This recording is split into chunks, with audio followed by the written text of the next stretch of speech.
Hey there, just wanted to show you can toggle on and off his mask with tapping G.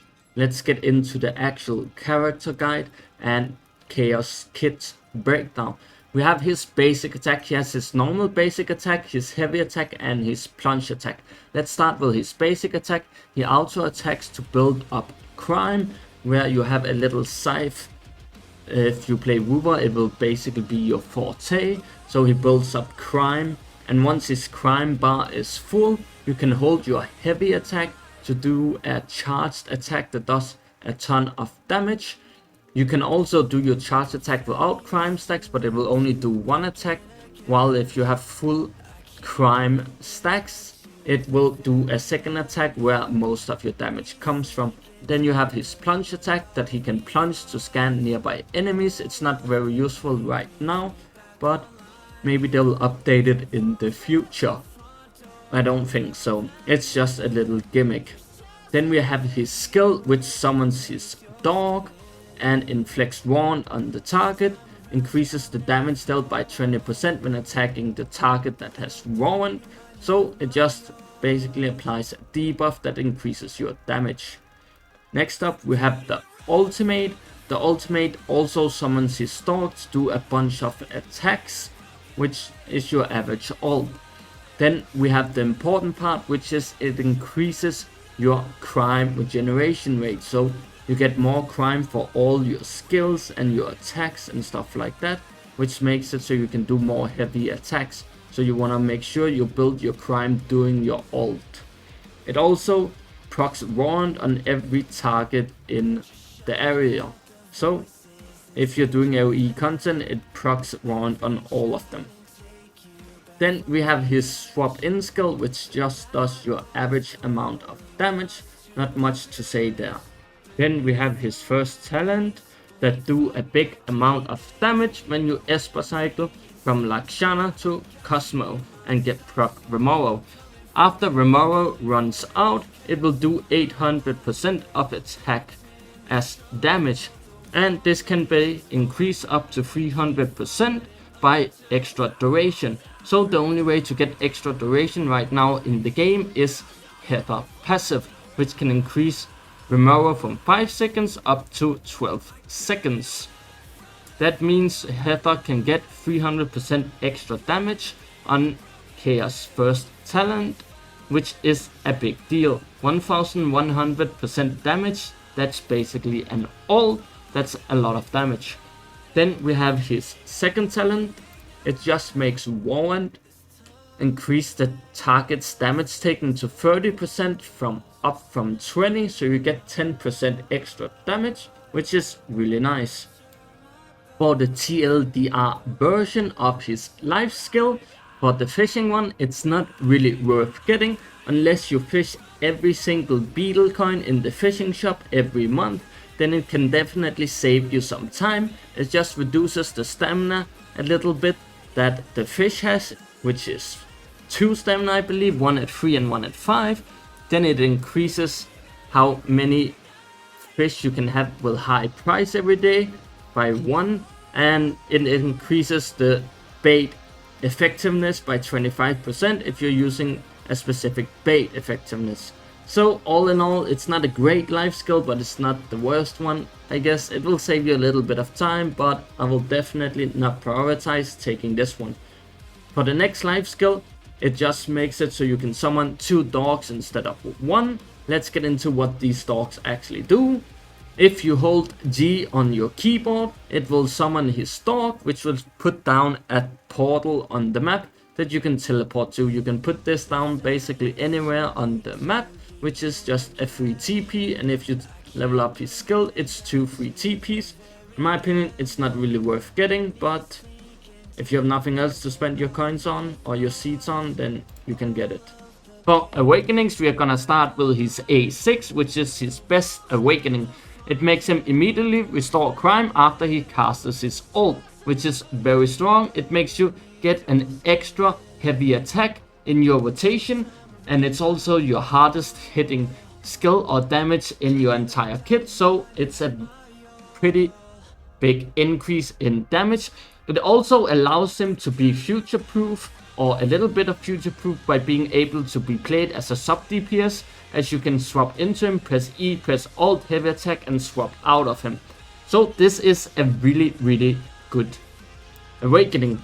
The second priority, in my opinion, will be the defense threat, which ignores 20% defense when an enemy has warrant.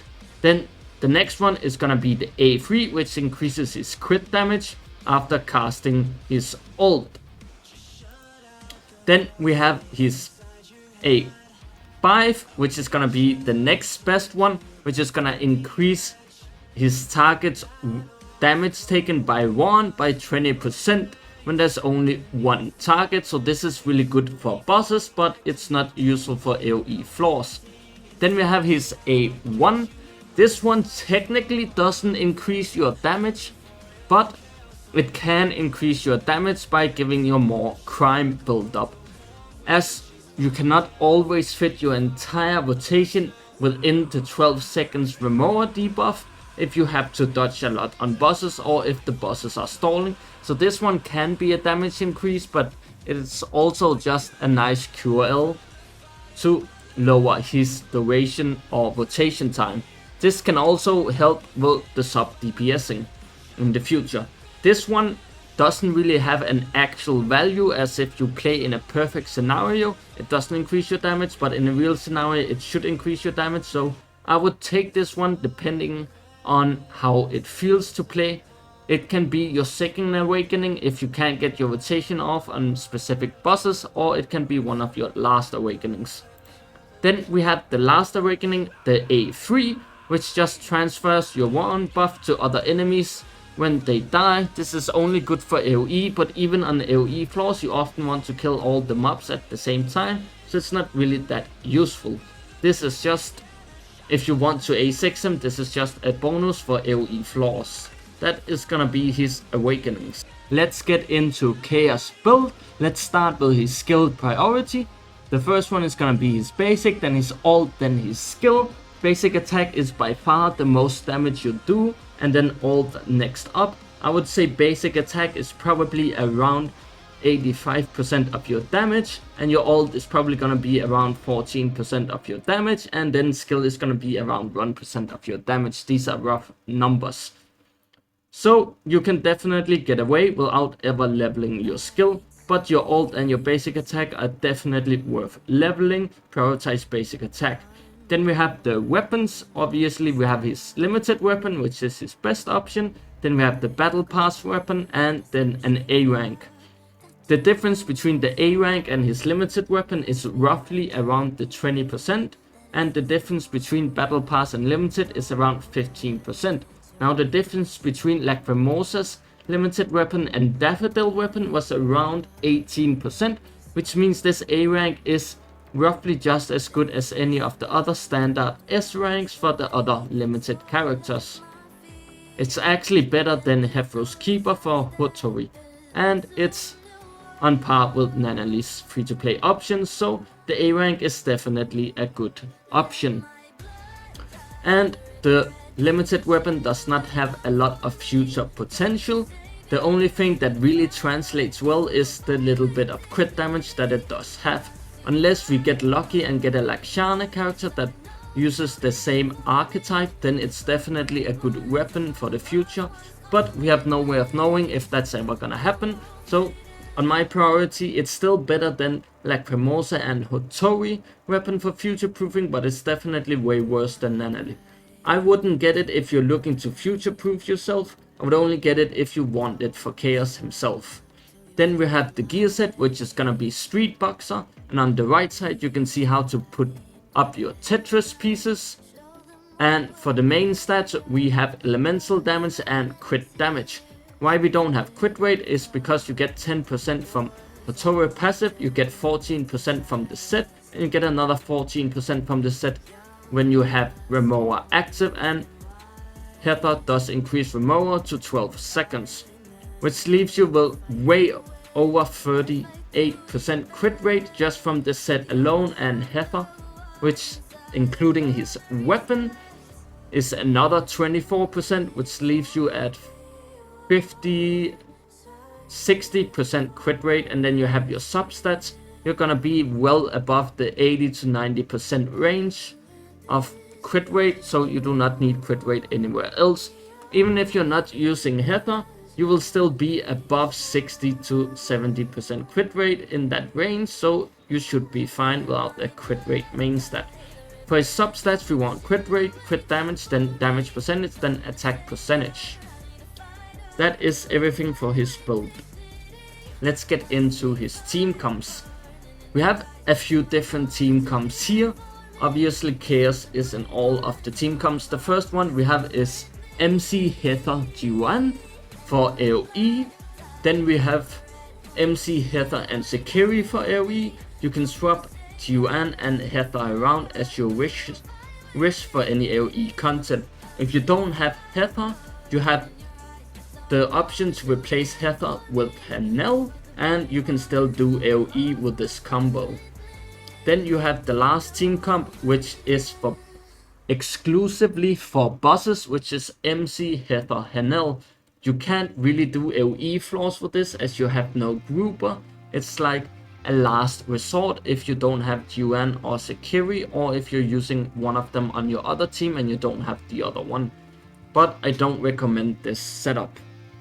I will say the best boss setup is Heather and Hanel, and then it's gonna be the G1 comp probably, or the Sekiri one and the Hanel one after. Then you have the other elemental options. So for Cosmos you have Hotori and Chiss, and for Psychic you have Fordia instead of Hanel, and for Nima you have Nanali and Mint. Hotori is decent replacement for MC, but I don't think Chiss is worth it, but if that's all you have, you can do it. And for Fordia, it's okay replacement for Hanel, but it's not optimal, but you can replace her. For Anima, I would say Mint is definitely fine, especially on bosses. If you're not doing AoE floors, then she can be an easy replacement for G1, but she can't really be a replacement on AoE floors. And Nanali isn't really optimal, but she is an option if you have nothing else. Then we have the Chaos rotation. You're gonna start with using his skill into his ult, then you're gonna basic attack until your crime stacks are full, then heavy attack to use your crime stacks, and then basic attack until your crime stacks are full, and then you're gonna swap off him. Then once you swap back into him, you're gonna use your skill, then your heavy attack from your crime stacks, and then use your ult. Then you're gonna basic attack until your crime stacks are full, use your heavy attack, and then basic attack until your crime stacks are full, and then swap off him again. Let's get into the actual team comp. The first one we're gonna be looking at is Juan, Heather, Chaos, and the main character. As you can see here, that is the setup. Let's get into the rotation for this team comp specifically. First, we're gonna start with MC, skill, and ult, and then we're gonna swap into Heather for Remoro. I recommend just using Heather E. You can skip her ult if you want. Then we're gonna swap into G1, use G1, E, and Q. You can cancel the E with Q, or you can let it slide. Then you're gonna go into Chaos and use his skill, and then use his ult right after. Then you're gonna build up your crime stacks, and once your crime stacks are full, you're gonna heavy attack. As you can see by the bar, once it's full, you heavy attack. Then we're gonna build our crime stacks up again. Once it's full and our Esper cycle is full, we're gonna swap into the main character. And don't use skills here, swap into Heather, use your E, swap back into MC, use your E, and then do your G1 rotation. And then you swap back into Chaos. Once you swap back into Chaos, you're gonna use E, then heavy attack, and then use your ult once it's ready. And once you have your ult, you're gonna basic attack until your crime stacks are full, and then use your heavy attack again. And then we're gonna build crime stacks back up until it's full, and then repeat the rotation like it was before. That is everything for this team's rotation. Next up, we have a different team, which is gonna be Chaos, MC, Hanel, and Heather is gonna be the next team comp. You can see their setup here if you need to know how to set up the characters. let's get into the team rotation. We're gonna start with an LQ and then E. Then we're gonna swap to MC and do a E and then Q. It's important you do it in those orders so you can cancel the animations. Then we're gonna swap into Heather and you can do Heather Q and tap her E. You can also just tap her E and skip her alt here. I do not recommend holding it. Then you're gonna use Chaos E and then Chaos Alt. And then once you have done Chaos Alt, you're gonna stack up your crime bar. As you can see the scythe there, once it's full, you're gonna hold attack to use it. And then you're gonna stack up your crime rate bar again. Once our crime bar is full and our Esper cycle is full, we're gonna swap to Hanel for stain buff. And then we're gonna E on Hanel. And then we can swap to MC, do a MCE and then Heather. And then we can tap Heather E. I do not recommend holding it. Then swap back to Chaos, Chaos E, then Chaos hold attack, and then Chaos alt after that. Then we're gonna stack up our crime again, and once our crime is full, we're gonna use another Chaos hold attack. Then we're gonna stack up our crime, and then we're gonna swap off Chaos, and that's the entire rotation. You just repeat that. I also have the screenshot of the rotation if you want to reference that. Then we have the next team comp, which is gonna be Hanel, Sekiri, Chaos, and Esper Zero. You can see they're set up here if you want to see how they're set up. Let's go into the rotation. On this team, we're gonna start with Sekiri, use Sekiri Q and then E. Then we're gonna swap to Hanel, use Hanel Q and then E. It's important to do it in this order. Then swap into MC, use MC E and then Q. That's also important. Swap into Chaos, use his E, then use his alt. And then we're gonna stack our crime. Once our crime is stacked, we're gonna heavy attack with it. And then we're gonna restack it. Once our crime is full, we're gonna wait until we have our Esper cycle and cycle into Hanel for stain. And then you're gonna cycle into Sekiri. And then into MC and then into Chaos. Chaos E and then heavy attack. And then Chaos alt.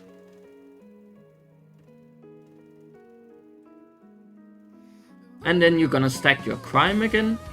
Use a heavy attack. And then restack your crime. And then once your Esper cycle and your crime is stacked, you can swap into Hanel for stain and repeat the combo. That is the entire rotation. If you want the rotation TLDR, I have a screenshot here for the people that want that. So is Chaos worth pulling? Well, I would like to say the recommended pulling options. I would say A1 if you want to future-proof him, and then A3 if you want extra damage, and then getting his weapon as well, and then A6 at the last if you want to full send. But is he overall worth pulling, and who is he worth pulling for? Well, if you just want Chaos and like him, he's definitely worth pulling. But if you have Lacrimosa or a Blossom team, even if you're using Blossom with main DPS, I don't think he's really worth pulling, as the Blossom team with Nanali and potentially Mint is better than Chaos, and so is the Lacrimosa team. But at least Chaos won't be power crept as fast as Nanali will. He does have his Remora talent, which is definitely gonna stay for quite a while, and it's definitely worth using as a sub DPS, especially with his A1. So if you do pull A1, he has really good future potential as a sub DPS with his passive as well, a lot better than Nanali does. But if you do have Nanali and Lacrimosa, I do not recommend pulling for him. I also don't recommend pulling for him if you just like the 1.2 characters a lot more, as you can clear current endgame with just the normal characters without limited. But if you like him, you should pull him. That's definitely how it goes. That is gonna be my pulling recommendations for Chaos. And last but not least, we have Chaos Gifts, which is gonna be the ones on here. We have Gold Moon on track, Coco Rider, Yellow Glaze, 9331, Cinewise Crime, Hamburger Steak, and Refreshing Fruity. The best one is gonna be Yellow Glaze at 200 points, and the best one at 100 points is gonna be Hamburger Steak. At 400 points, it should be the Golden Moon or Cocoa Rider. That should be everything for the Chaos Guide video. Hope it helps out and hope to see you next time.